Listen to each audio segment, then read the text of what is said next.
성경에 일렀으되 곡식을 밟아 떠는 소의 입에 망을 씌우지 말라 하였고, 또 일꾼이 그 삭슬 받는 것은 마땅하다 하였느니라. 아멘. 우리가 지난 금요일에 살폈던 우리 17절 바로 위에 있는 말씀을 보면, 잘 다스리는 장로들은 배나 존경할 자로 알되 말씀과 가르침에 수고하는 이들에게는 더욱 그리할 것이니라 그랬습니다. 17절 그리고 특별히 그 후반절에 나오는 말씀과 가르침에 수고하는 이들에게 더욱 그리하라, 그리고 존경하라, 사랑하라 하는 그 말씀에 이어지는 내용으로서 18절이 덧붙여져 있는 것입니다. 장로들을 말할 때 그때도 그랬고 지금도 그렇고, 교회를 치리하는 그런 장로들, 그리고 교회에 말씀을 주고 가르침을 주는 그런 목회자, 이렇게 구분할 수가 있는데, 그 목회자, 특별히 복음 증거자들에게 어떻게 존경을 표하는가에 대한 실제적인 그런 길을 오늘 본문에서 가르쳐주고 있는 것입니다.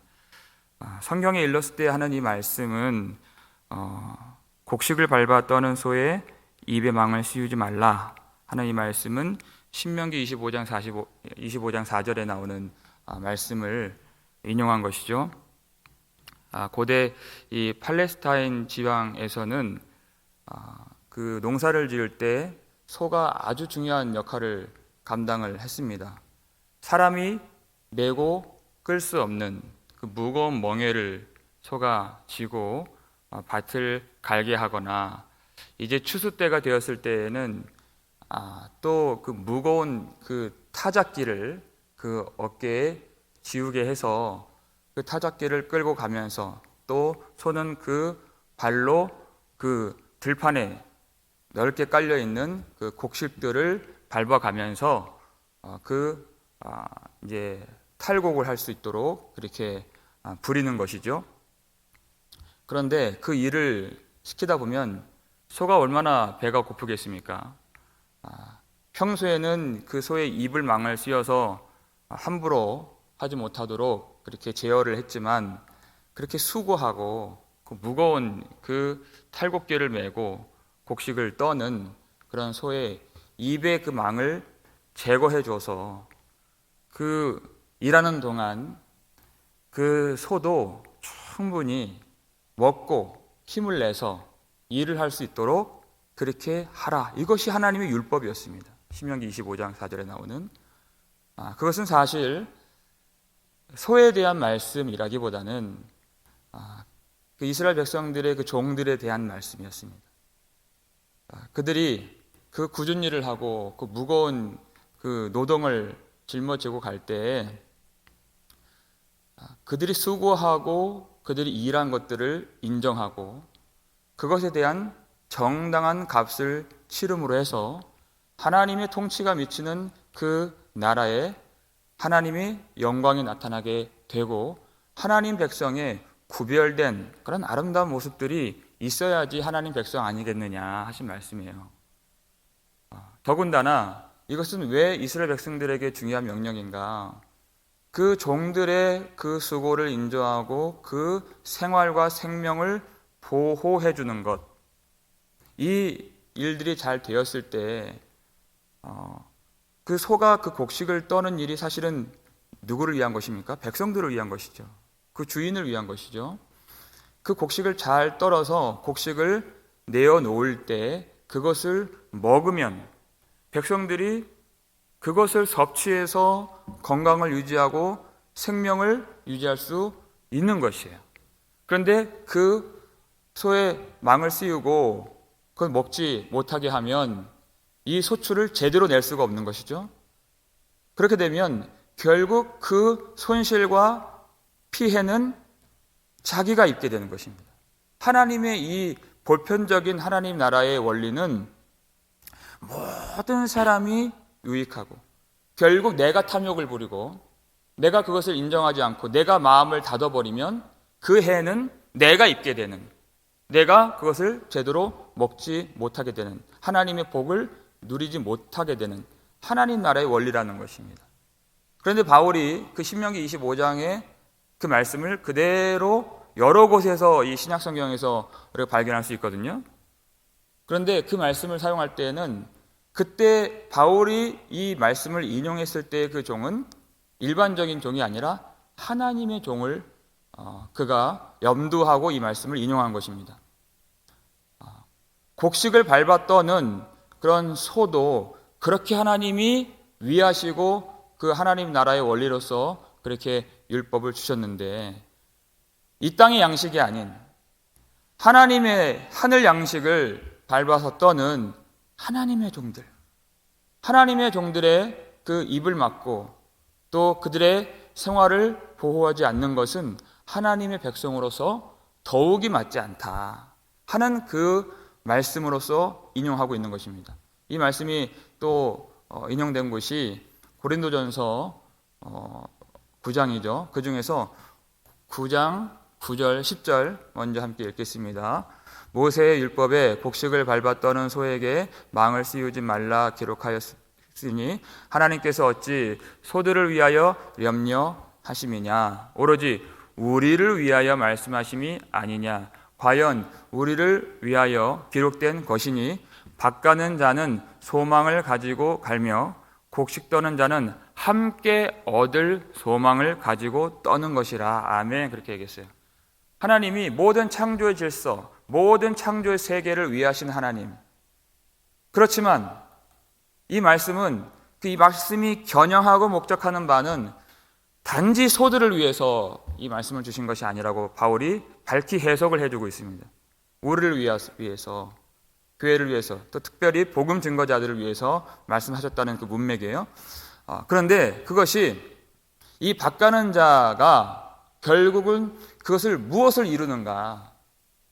교회가 그 하나님 나라의 그 곡식을 밟아 떨고 하나님 양식을 전달해 주었을 때 그 목적하는 바가 무엇이냐면 그저 목회자가 먹고 살고 그 생활이 보호되는 것이 목적이 아니라 함께 얻을 소망을 가지고 떠는 것이라 그랬어요.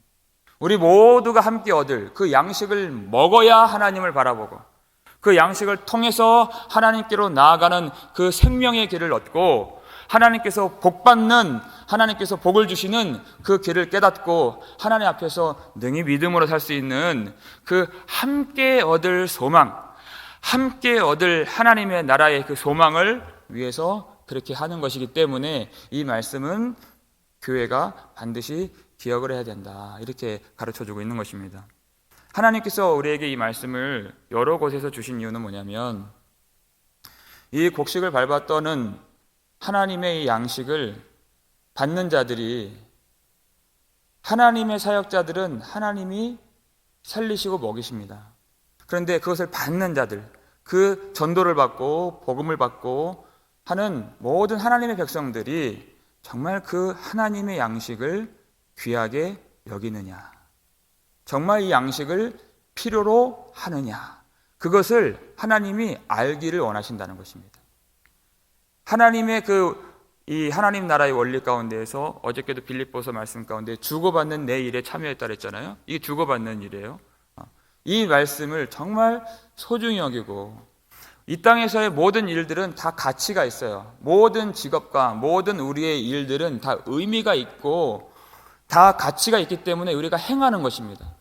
그런데 그 중에서 이 땅에 하나님의 우리를 보내신 목적을 알고 우리로 살게 하신 목적을 알고 또 사람이 어디서 나와서 어디로 가는지의 그 길을 아는 사람들은 이 땅에서 어떤 일이 가장 중요한지 그 가치를 압니다. 우리 하나님 앞으로 나아가는 일이죠. 하나님 앞에 세워지는 일이죠. 하나님을 예비하는 것이고 생명의 길을 얻는 것, 모든 일이 다 의미가 있고 가치가 있지만 우리가 하나님 앞에 서지 못하고 생명길로 나아가지 못하면 사람이 누리는 어떤 행복도, 어떤 부귀도, 어떤 성공도, 어떤 권력도, 어떤 명예도 하나도 의미가 없는 것이에요. 그것은 살아있지만 죽은 것이나 마찬가지이기 때문에 하나님 앞에 서지 않으면 아무것도 의미가 없습니다.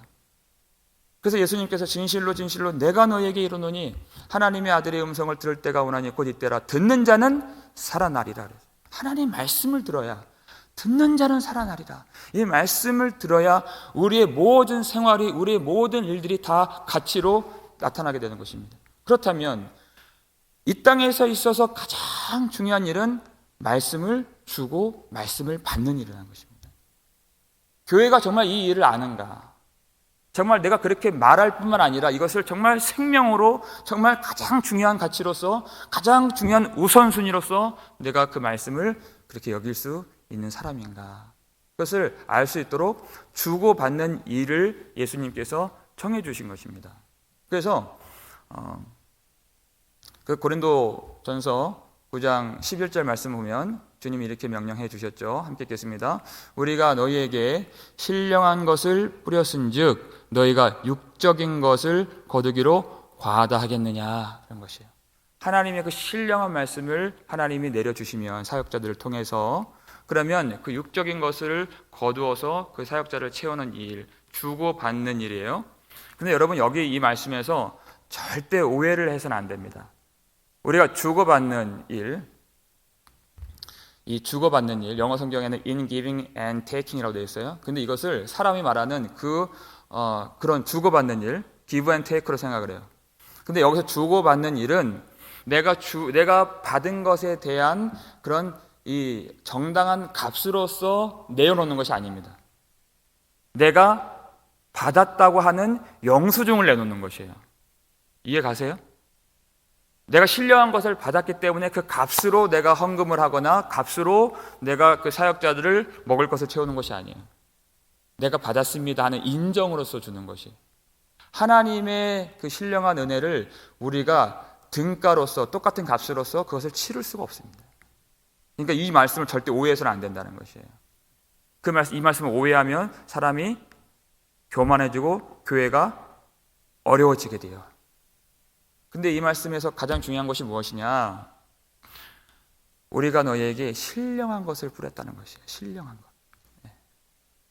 하나님이 주시는 그 신령한 말씀을 받을 수 있는가, 교회가? 하나님이 그걸 알기로 원하신다는 것입니다. 만약에 목회자가 육적인 것을 뿌렸을 때 그 값을 받는다면 그것은 하나님이 보내신 사람이 아닌 것입니다. 그걸 사꾼이라고 하죠. 근데 하나님은 신령한 그 말씀을 교회가 받기를 원하시는 것이에요. 신령한 말씀이라는 것은 하나님이 주시는 그 말씀인 것이에요.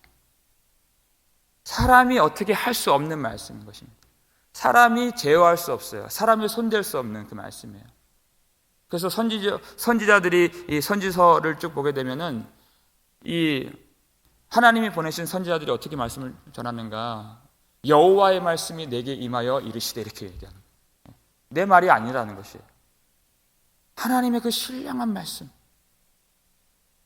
이 목회자가 권리를 받기 위해서는 그 권리를 말씀에서 보장해 주신 그것을 누릴 수 있기 위해서는 신령한 말씀을 전하는 의무가 먼저 수반되어야 한다. 저는 그렇게 생각합니다. 교회가 잘못된 길로 가고 교회가 어려움에 빠지게 되면은 저는 그 책임은 무조건 첫 번째 우선적으로 목회자에게 있다고 봐요. 하나님이 목회자에게 신령한 말씀을 전할 수 있는 아주 특별한 권한을 주셨기 때문에 그렇습니다. 그것을 무시하거나 그것을 소홀히 했을 때 반드시 교회는 문제가 생기게 되는데 그건 목회자의 책임이에요. 그렇기 때문에 목회자는 생명을 걸고 이 신령한 말씀을 보존하고 지켜야 되는 것입니다. 그리고 전해야 되는 것입니다. 목회자가 가장 큰 유혹을 받는 것이 무엇인가? 이 말씀을 과연 사람들이 받을 수 있을까 하는 인간적인 생각인 것입니다. 목회자도 사람이고 연약한 사람이기 때문에 그 유혹에 항상 시달립니다. 과연 이 말씀을 전했을 때 사람들이 어떻게 생각할까? 어떻게 받을까? 교회는 어떻게 될까? 교회는 사람이 디자인하는 것이 아닙니다. 사람의 그 반응을 예측하는 것이 아니에요. 하나님이 주시면 그것을 전하는 것이 목회자인 것입니다. 어떨 때는 그것을 다 소화하지 못하는 교회가 될 수 있어요. 어떨 때는 그것을 인정하지 못하고 얼굴을 붉히고 교회가 그것 때문에 더 근심이 되고 할 수가 있습니다. 사도 바울이 그것을 당했죠. 하지만 하나님이 주신 신령한 말씀이라면 내가 사람이 어떤 그것을 더하거나 빼지 않고, 하지만 성도들이 잘 받을 수 있게끔, 좋은 마음으로 잘 받을 수 있게끔 힘쓰고 수고를 해야 하는 것이 목회자인 것입니다. 그렇다면 그 말씀을 교회는 어떻게 해야 될까요? 목회자가 우선적으로 책임이 있지만 교회가 성도들이 책임이 없는 것은 아니라는 말씀이에요. 그 말씀을 정말 사랑하는가, 사랑할 때 그것을 내어놓을 수 있기 때문에, 주고받는 일이 가능하기 때문에 하나님이 이렇게 정하신 것입니다. 육적인 말씀에 반응하지 않고 성도가 감당해야 될 책임은 바로 그것입니다. 정말 신령한 말씀을 정말 사랑하는 거예요. 사람들은 육을 입었기 때문에, 어저께도 말씀드렸지만 복음의 시초, 믿음의 초기에는 연약하고 미숙합니다. 그렇기 때문에 우리는 육의 것들을 더 좋아해요. 말씀도 마찬가지예요. 육적인 말씀을 더 친숙하게 받아들이는 우리는 성향이 있습니다. 그것을 더 반갑게 여기는 성향이 있어요. 그래서 이 한국교회, 모든 전 세계교회 마찬가지지만 인본주의가 참 교회의 문제인 것입니다. 그리고 목회자가 인본주의적인 어떤 그런 사상과 뿌리 속에서 말씀을 전하면 그것을 더 사람들이 인정해주는 그런 모습이 있죠. 그렇기 때문에 교회의 사명, 그리고 성도들의 책임은 무엇인가? 목사가 신령한 말씀을 전하는 것은 정말 중요한 그런 책무이지만, 그렇게 했을 때 교회가 그 말씀을 받을 수 있는 것. 그런데 교회가 이 말씀을 언제 받게 되느냐? 하나님을 정말 사랑하면 그 말씀을 받습니다. 하나님을 정말 사랑하면 내가 부인돼요. 내가 판단하지 않습니다. 내가 말씀보다 위에 올라가려 하지 않습니다. 하나님을 정말 의지하면, 그리고 하나님을 정말 바라보면 내가 말씀을 판단하지 않습니다.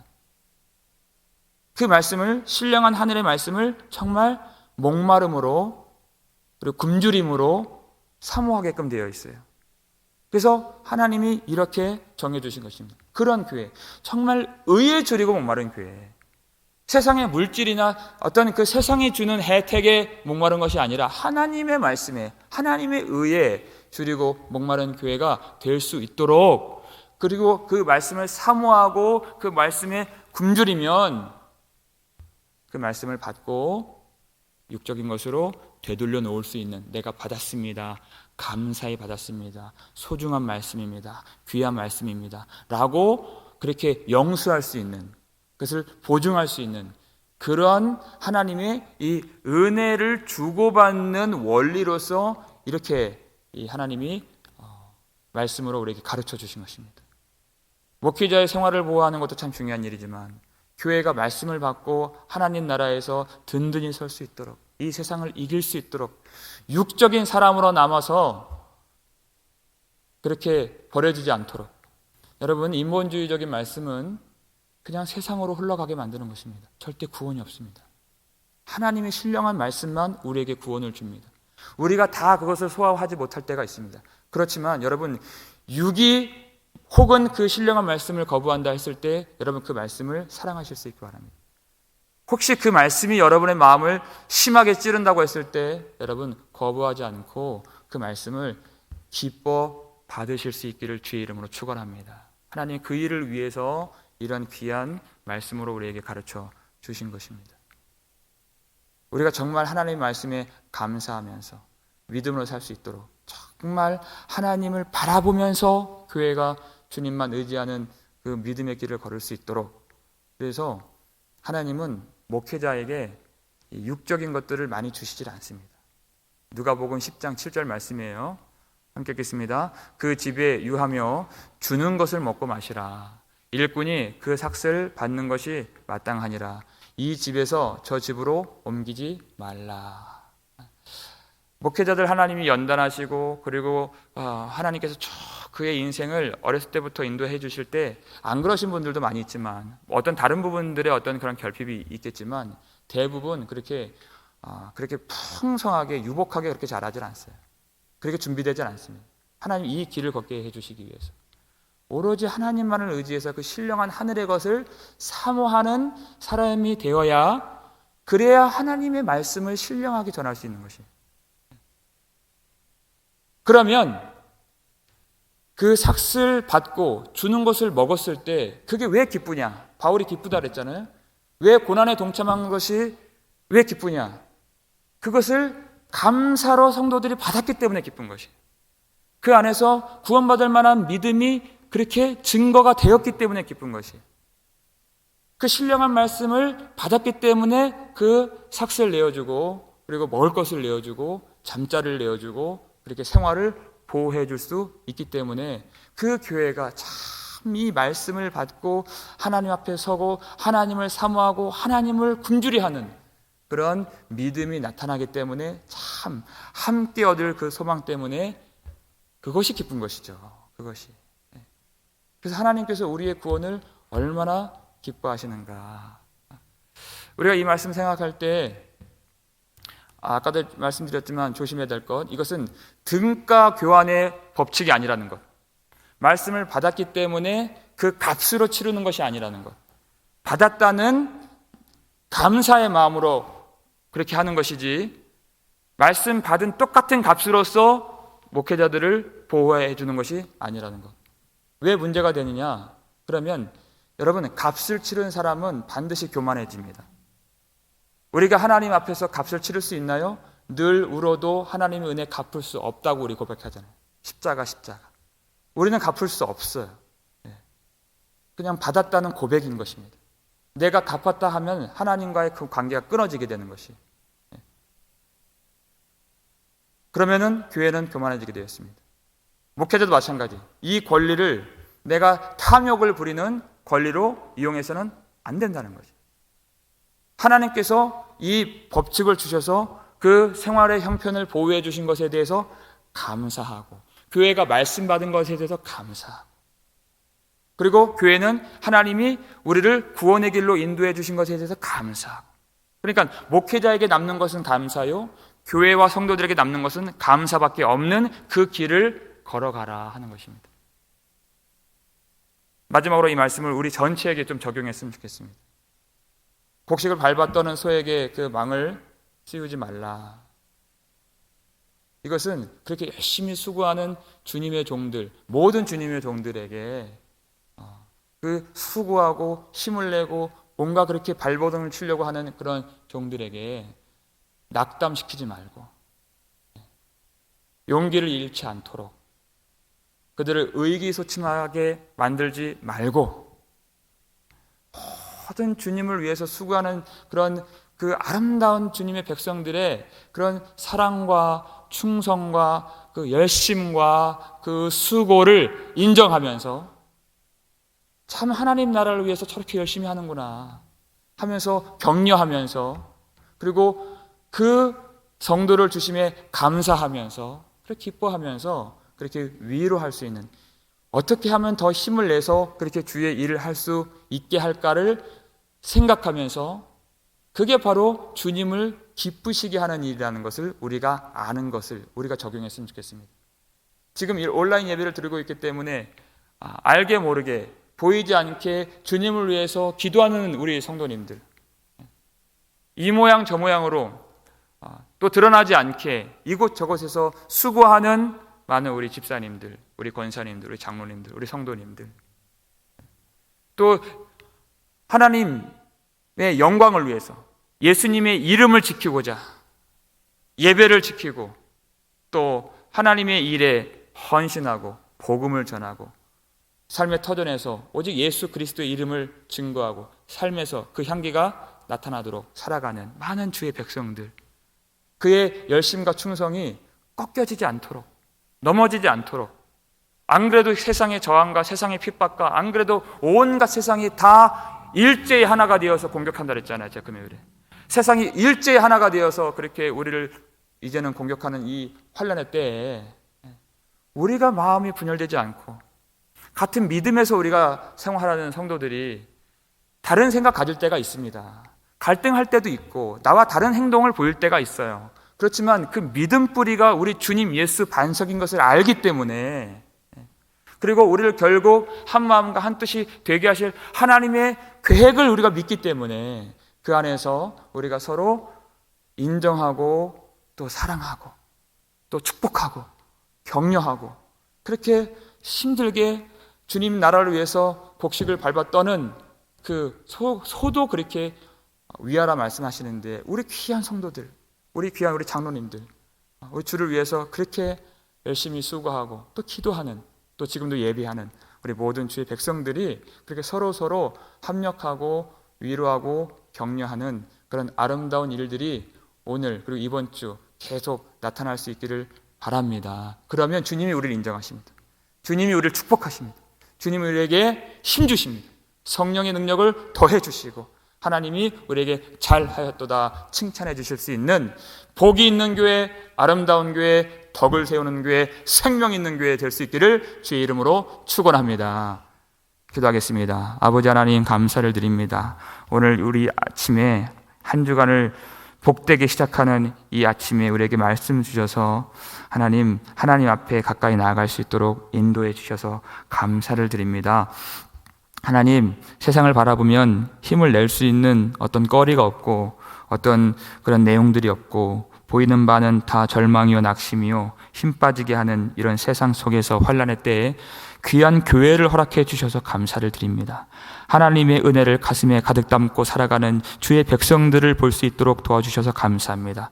핍박의 때에도 천사의 얼굴처럼 하나님 나라의 그 놀라운 영광을 바라보면서 서로 사랑하고 위로할 수 있는 귀한 하나님의 자녀들 허락해 주셔서 감사를 드립니다. 이곳저곳에서 주 예수의 이름, 주 예수의 나라, 예수의 의를 위하여 기도하는 자들을 축복해 주시옵소서. 그들에게 힘을 낼 수 있도록 주님이 격려해 주시고 성령으로 부어주시고 만나는 순간마다 우리 참으로 사랑하며 축복할 수 있는 그들을 다시 세워주고, 지금 혹 낙심되고 혹 지금 마음이 닫혀진 그런 어떤 지체가 있다 할지라도 우리가 만나면서 하나님이 주신 이 천국의 원리를 따라서 그들을 이렇게 세울 수 있는 복된 날이 될 수 있도록 우리를 도와 주시옵소서. 아버지 하나님, 우리 생활 속에 있는 가난이나 질병의 위험이나 어떤 그런 코비드-19 바이러스의 그런 여러 가지 공격이나 그 모든 그런 위태로운 그런 일들 속에서도 하나님이 우리에게 주신 평강이 있고 하나님이 주신 은혜가 있고 하나님의 기쁨이 있기 때문에 무너지지 않도록 우리를 지켜주실 줄 믿습니다. 어떤 가난이나 어떤 어려운 일들 만나더라도 넉넉히 승리할 수 있도록 도와주시고, 아버지께서 그 가정을 지켜주시고, 아버지께서 사업장을 지켜주시고, 아버지께서 우리에게 화평을 주시고, 아버지를 더 의지하며 그 말씀, 신령한 하늘의 말씀을 더욱더 사랑할 수 있는 그런 우리 한날 될 수 있도록 모든 성도들의 마음 가운데 임하여 주시옵소서. 감사를 드렸고 우리를 구속해 주신 예수 그리스도의 이름으로 축복하며 기도 올리옵나이다. 아멘.